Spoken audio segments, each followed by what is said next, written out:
And now we're back to July. So this one, we are going to go through kind of basic airway management, RSI, and we'll look through our protocol, discuss some updates that we will do the protocol, and just kind of some mnemonics that you can put in your head to think through for your difficult airways.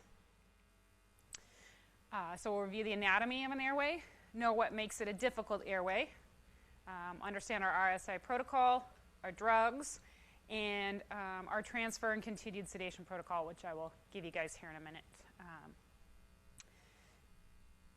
And then during our skill session, we will go through making sure you guys know these dosages and what you would use when, based on your patient scenarios.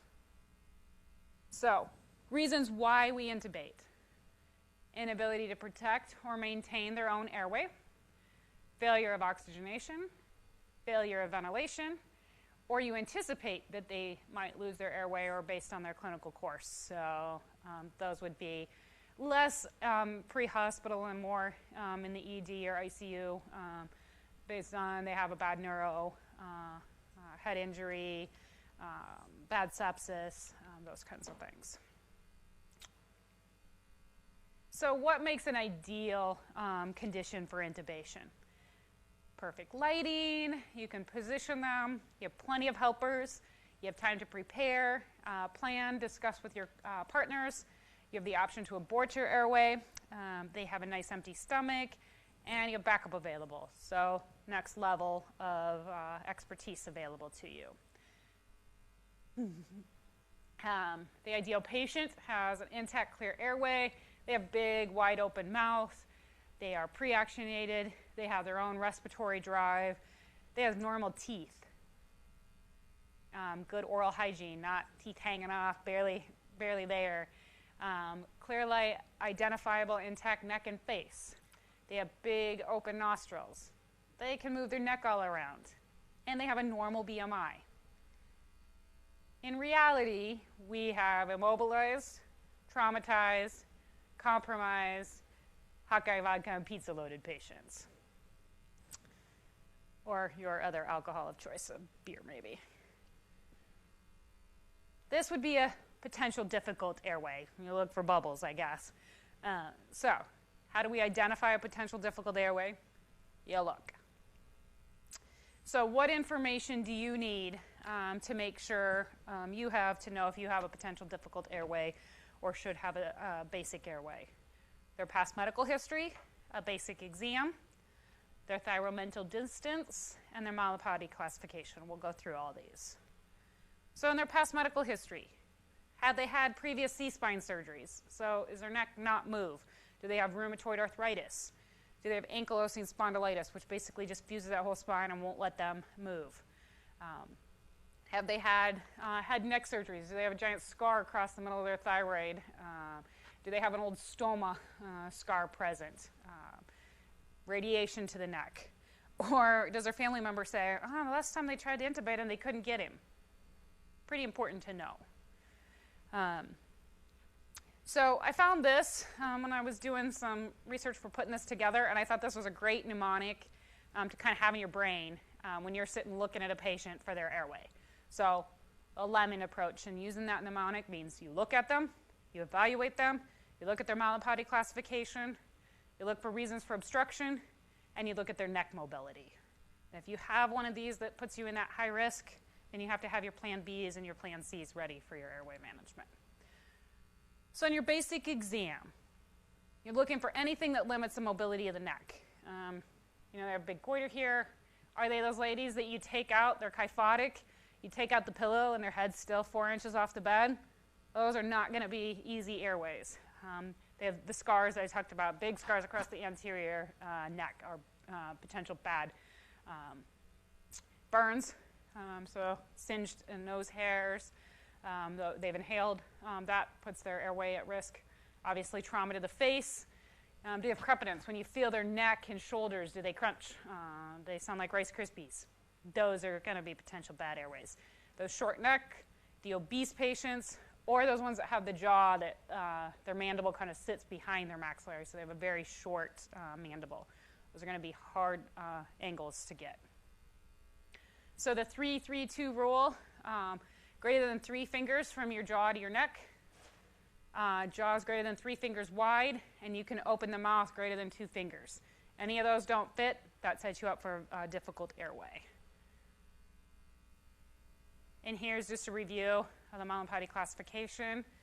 This is what we all want, that nice class 1. You see their tonsils, uvula, their soft palate, and their hard palate. And you get a great view.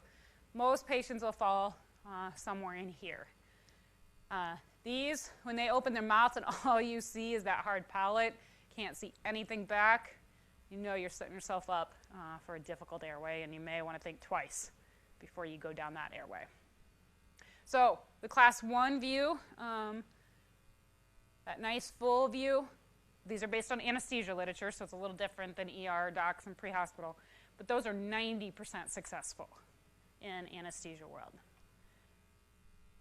Class 4 is considered a difficult intubation by anesthesia standards 99% of the time. So that's an anesthesia in a controlled setting with backup and every equipment available.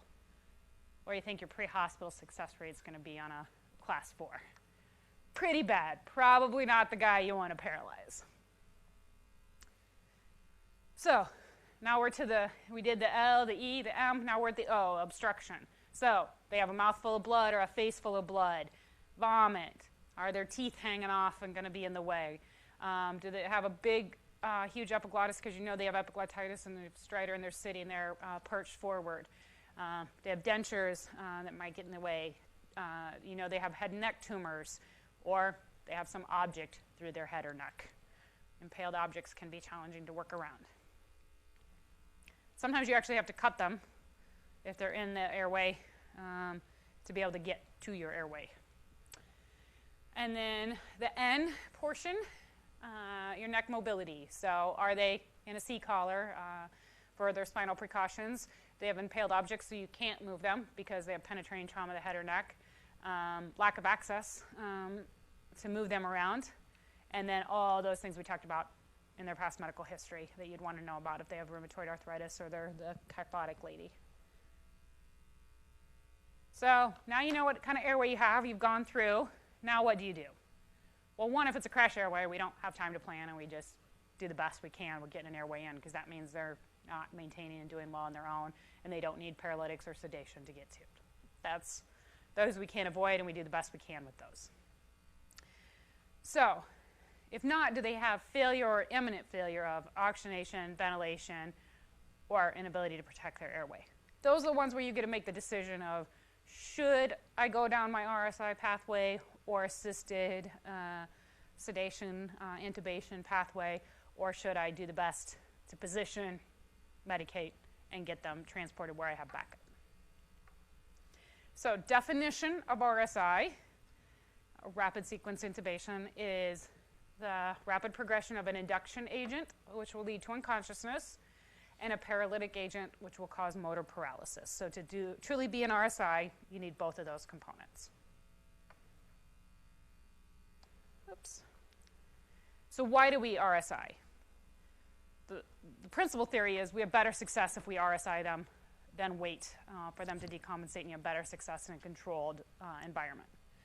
The secondary rationales are you get better ceasefying control, you blunt their ICP pressure response, you hopefully avoid airway trauma because they're paralyzed and you don't have movement of their cords. You decrease their pain and their discomfort associated with intubation, and hopefully it minimizes the risk of aspiration as it's controlled. The big hazards of RSI, prolonged intubation attempts because they're paralyzed and you can't abort it. Adverse drug events, and we'll go through succinylcholine since that's mainly what we carry, and the adverse effects of those. And this is kind of an irreversible commitment. You go down that path, you got to plan on getting some sort of airway in it. So it's not something to be taken lightly. You can't reverse your decision once you make it. So there's kind of a way to think of it of 7 Ps of RSI. And this is kind of, literature shows a scale of 10 minutes prep to 90 seconds after, and that's if you're saying one attempt. So your 7 Ps are preparation, pre-oxygenation, pre-treatment, paralysis with induction, protection and positioning, placement and proof, and post-intubation management. So to prepare, you need to be asking yourself, can I bag this patient? Do I think I can tube this patient? And what alternative airway can I provide for this patient? So those are the kind of first things when you look at that patient. My experience is I had a guy with a laryngeal fracture, I suspected. He was a trauma, ejected from a semi-tractor trailer. He had crepitance everywhere, major facial trauma, and an unstable feeling, cricoid and larynx. I decided I may not be able to tube that patient. So I didn't want RSIM, and I had anesthesia present to do a fiber optic potential intubation or a surgical airway, because I was not confident that I could, one, bag him with his massive facial trauma, or that I could tube him or cric him if he had a laryngeal fracture. So there's times even we don't feel comfortable bagging or tubing a patient. So I'm looking for somebody else with more skills than I have and more techniques. So you need to ask yourself, if I can't do these things, I should not be RSIing this patient. So then, is all your equipment present and working? All your planned airway supplies for that patient? Do you have suction? Is it working? And do you have your plan B airway supplies? Because you always need to think in your mind, I may need plan B. Not, crap, I've looked 3 times, I can't even begin to see cords, and now I'm digging through the boxes trying to find my king or my cric if I need it. Whatever other plan B you have, that needs to be readily available, not shoved in a cabinet somewhere after your 3rd attempt and a pulse ox of 60%. So you decided, can I tube them? You reviewed your criteria. You agree that this is a plan. Here's all your backups that you can have readily available. So you've got your oral airway. Can you just bag them? And this, our King Vision can be determined if that's really a backup or if that's going to be your go-to plan. So it may not really be a backup for some of you. Do you have your bougie when you can't see and you can feel? And do you have your king ready?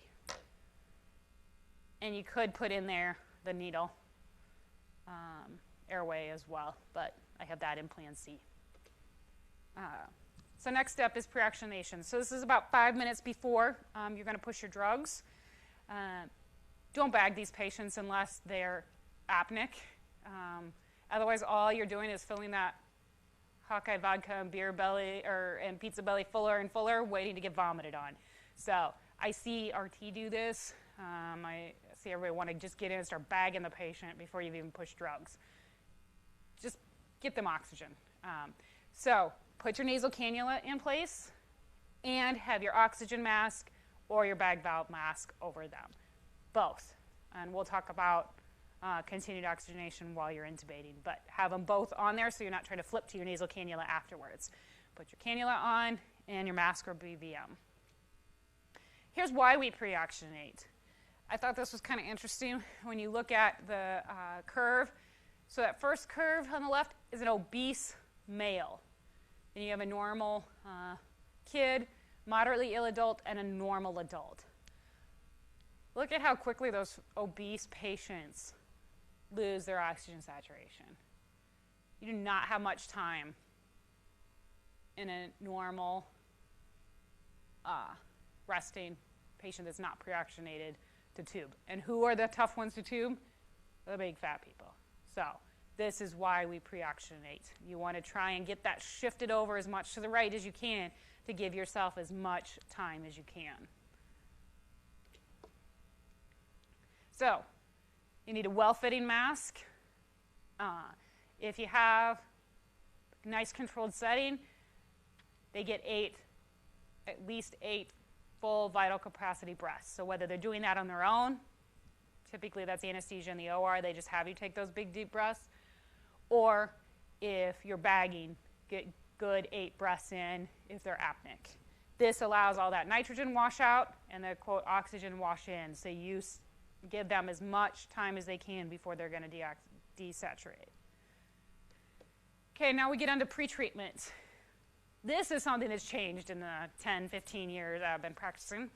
Lidocaine, we used to pre-medicate with lidocaine all the time. Now, pretty much is gone by the wayside. There's no literature to support that really has any effect.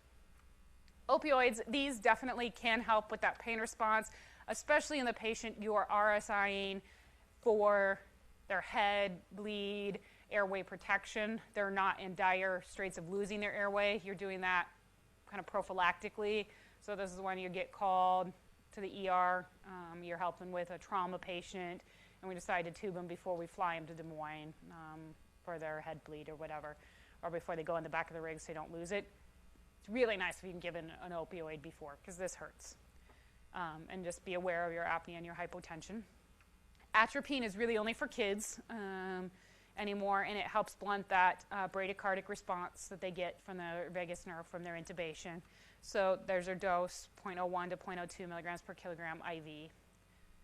And remember, you have to give these like 3 minutes before. If you push them, and then 20 seconds later you're pushing your etomidate, and then 50 seconds later you're pushing your sucks, you can't get your atropine to do anything.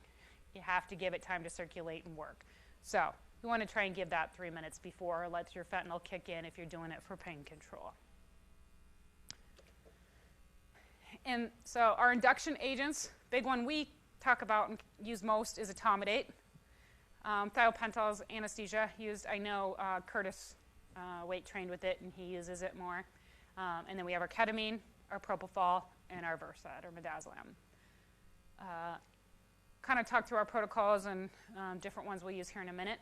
And our paralytic agents, the only one we carry for true RSI is succinylcholine in our transfer bags, and you may have a doc ordering it on the floor if you're intubating in the ER. Up on the floor is ROC or VEC. ROC is pretty much what we carry here.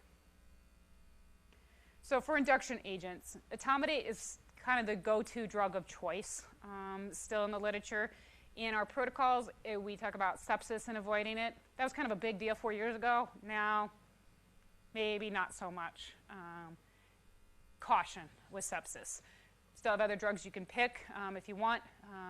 The whole theory behind it was etomidate suppresses the adrenal glands, which worsens sepsis. Now, that was kind of one study that was a big study. Now there's a few others that say maybe not.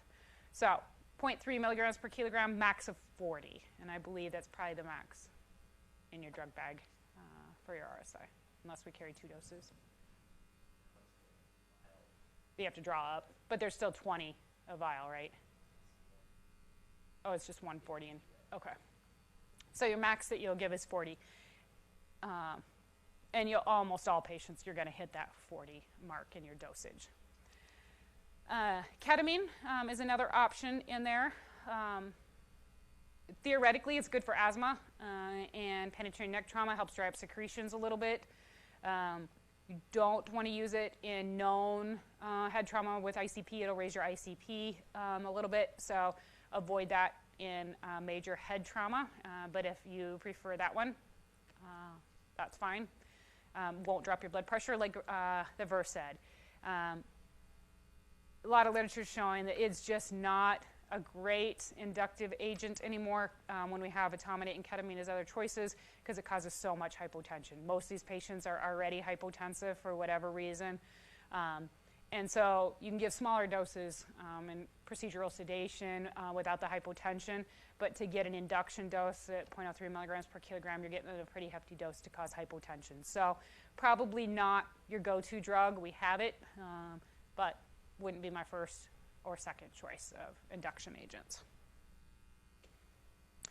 And then sucks versus rock. If you're just hearing somebody make the decision in the ER, up on the floor in the cath lab, which drug they want to use. Remember, depolarizing and non-depolarizing. Onset's going to be 45 seconds with sucks, a minute with rock. So not a big difference in your onset there, but your duration. Sucks is going to last you 9 minutes, rock's 45. So, and there's your dosages there, 1 to 2.5 in sucks and 1 per kilo in rock. So it's a little bit easier dosing in the rock. Big thing to think about, though, is if you know your suck's going to wear off in 9 minutes, they're going to start potentially moving, and you'll know that they're having their pain response and they're trying to pull at the tube or whatever. Rock, you've paralyzed them for 45 minutes. If all you've done is given your etomidate induction dose and no opioids or sedation, all of a sudden these patients get hypertensive and they're locked in and they are aware, but they're paralyzed and can't move. So you have to remember, if rock's been given before you're transporting somewhere, get your opioids, get your sedation, continue, because for 45 minutes, all you're going to see is that increased heart rate and blood pressure and no movement as they're paralyzed and locked in. It's a pretty miserable thing to think about, being completely paralyzed, but somewhat conscious and aware. So reasons you wouldn't want to give the sucks is if they're known hyperkalemia. So perfect example of when you could have to take over an airway is, we're doing all these transfers from Marshalltown. They have a lot of renal failure patients, and that's why they're coming here, because they need dialysis. They go into heart failure, and you want to tube them. If you've got a lab value that says their K is like 6.5, probably not the drug you want to push, because then you may be seeing torsades or VTAC on your monitor shortly after, because it'll push all that hyperkalemia, that potassium out of the cell into your plasma. And rhabdo, kind of similar pathophysiology there. The other is kind of post-trauma patients. So we're not going to see as many of these here, but the subacute burns, so they had a major burn, they're in a burn unit, and a day later they need airway protection. You don't want to use succinylcholine in those patients. They've got a spinal injury, subacute, so a day or two later after a quadriplegia or paraplegia, that's not the drug to use. And if you know they've had malignant hyperthermia, very low likelihood that you're going to know that pre-hospital. But if the patient or family says, they can't have paralytics because they got really sick after the OR, probably don't want to give a paralyzing agent. So just kind of the depolarizing and non-depolarizing, your succinylcholine is your depolarizing agent. It causes persistent depolarization because it completely blocks that receptor at the neuromuscular junction. One thing I thought kind of was interesting to think about is these go through the large muscles first, so your limb muscles, and then goes up to face and ears, and then hit your respiratory at the end. So you almost can see that when you push sucks. You'll see their arms fasciculate, and then you see their face twitch and their eyelids, and then you'll get your respiratory depression, where your non-depolarizers work the opposite. They start centrally and kind of work out, but respiratory are always the last. You cannot antagonize the succinylcholine, but you can do that to your non-depolarizing. And these will be, your depolarizers will lead to flaccid paralysis. They have no tone. Initially, in your non-depolarizing, they can stimulate action and then have paralysis. So just kind of knowing if you're seeing a difference when somebody pushes rock versus somebody pushing sucks. Okay, so that's through the paralysis and induction of the Ps, and now you're into production and positioning. So theory, 20 seconds to intubate. So get them in the right position, get your angle, and cricoid pressure is, in theory, what we should be doing when we RSI. Theory that it decreases aspiration. Some studies show maybe it doesn't, but if you can, a gentle pressure on the cricoid. Making sure you're following your C-spine precautions. And then kind of just basic to think about all your axes. You want these lined up so that your best option is to hit your airway, not your esophagus. So getting the patient not flat, that sniffing position. We kind of talk about if you can move them and they don't have a rigid neck and they're not up off the bed, and it's hard to get that perfect position. So this is the view we all hope for. I don't know how many times I actually get to see that. It's a rarity. That's what we're all hoping for. I tried to find a great, bloody, messy picture, but there wasn't anything great on the internet that said the view we normally get. So once you see that and you're through the chords, you need placement and proof. So 45 seconds that you're in their airway, and then you're proving it. So did you see it go through the chords? That's number one. If you saw it go through the chords, it better be there.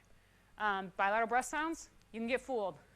You can hear enough bagging that I've heard what I thought were breath sounds before, and they're really in the stomach. So that's not 100%. What is 100%? Getting your end tidal on.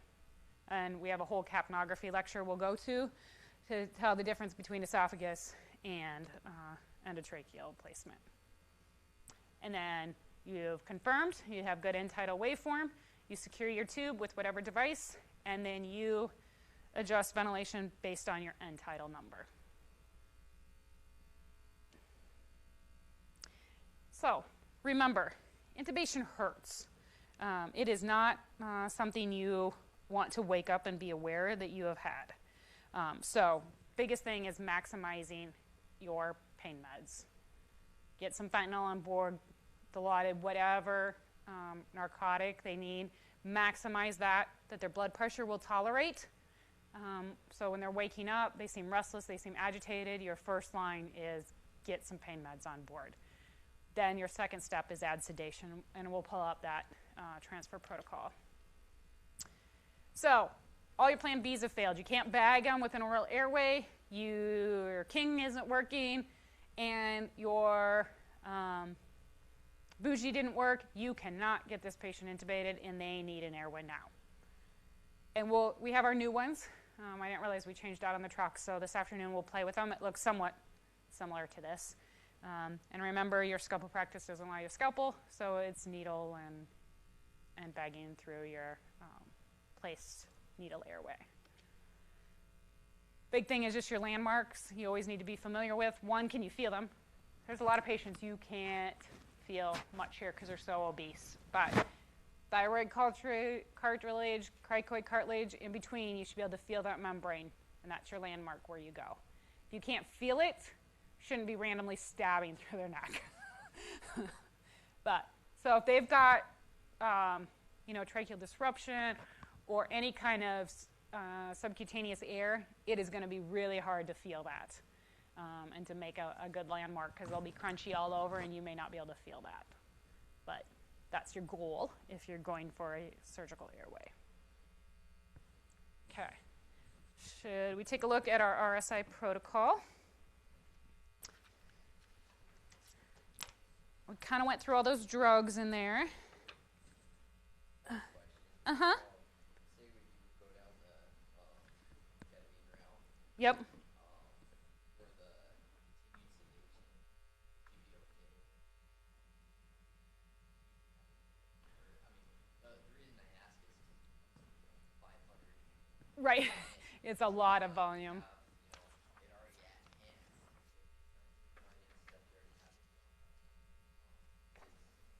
Currently not right now. So I was just wondering. Right, and it's in our, which I'm going to hand out here, our inter-facility transport as either mixing into a drip or just continuous IV. So I have no problem, and we'll write it into probably the RSI or just kind of combine these continued sedation protocols. Hand a few of these out, and then we'll grab a couple more. So yeah, redosing your ketamine, just watching your blood pressure and watching that you don't kind of have a loss in your, a couple more, in your pressures so that they're getting hypertensive on you. But like I said, first thing you'd want to do before you give your ketamine, I got a couple more coming, is getting your opioids on board, is making sure you've got plenty of fentanyl. Did I give you two of the same? Here you go. What do you need? 34 and 35. Okay. So yeah, one of those protocols is your continued sedation, and one is your pain. Because these were written after our original protocols as an add-on once we got the vent. And so we just need to combine them all into one as continued sedation afterwards. Part of it is the drug bags. Some of these drugs are not in our regular bag, but they're in our transfer bag. So that's part of why they got written differently, to get the transfer bag for those continued sedation. Because we don't have propofol or ketamine drips in our bags. Yeah, they're in the transfer bag that you can get. So, yeah, either giving, so after you intubate and you've still got a 30-minute transport, or you're, picked them up from the ER and you didn't grab your transfer bag, and you've tubed them just before we left, giving them a couple doses of pain meds. They're still breathing rapidly. They seem agitated. You've given your benzos, or you can give some ketamine on that. But the big thing is getting your opioids first, because imagine being awake and having a tube in there. It's not a comfortable thing to wake up from. So, and like I said, in here, the protocol has etomidate, not indicated in sepsis. If you guys push etomidate, we'll get these updated. So that's kind of not as studied, validated, I guess, would be the right word anymore. So I'd rather see you give etomidate anymore based on the literature in a septic patient that needs airway management than Versed and bottom their pressure out more. Ketamine may be the way to go, so you don't drop your pressure in that kind of patient, but pick etomidate over Versed, because the last thing you want to be doing is fighting that systolic of 70 the whole time and trying to get back. And then we're adding pressors on when we didn't need them to begin with.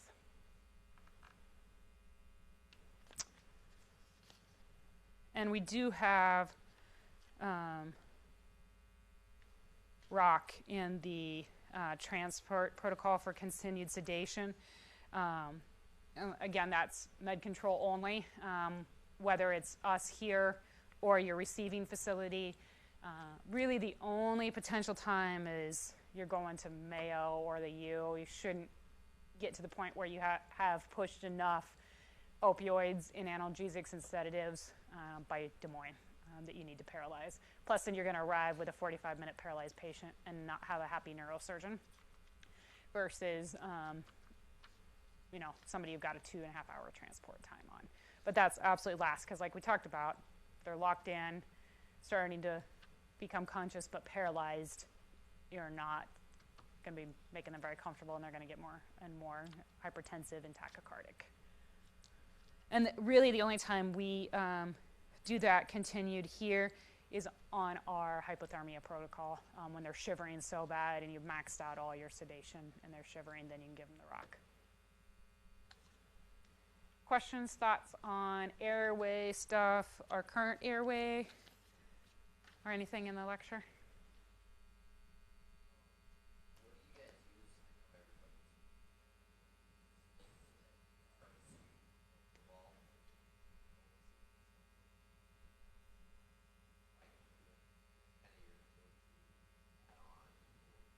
So I think all of our problem is we're not good at getting the opioids on board first. So I've really tried in the last 6 months to get a propofol bolus in, give them to a Dilaudid or 200 fentanyl or something, opioids to really get on, and then up in their propofol.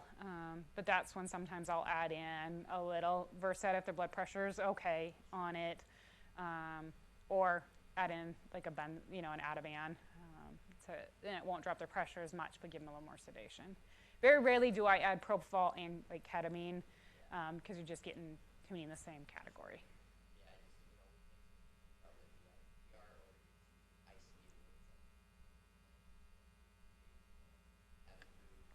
And now you're bouncing down the road. Right.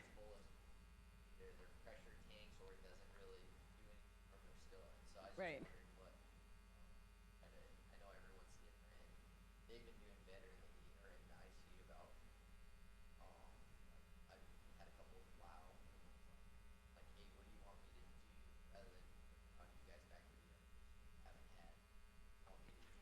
For sedation.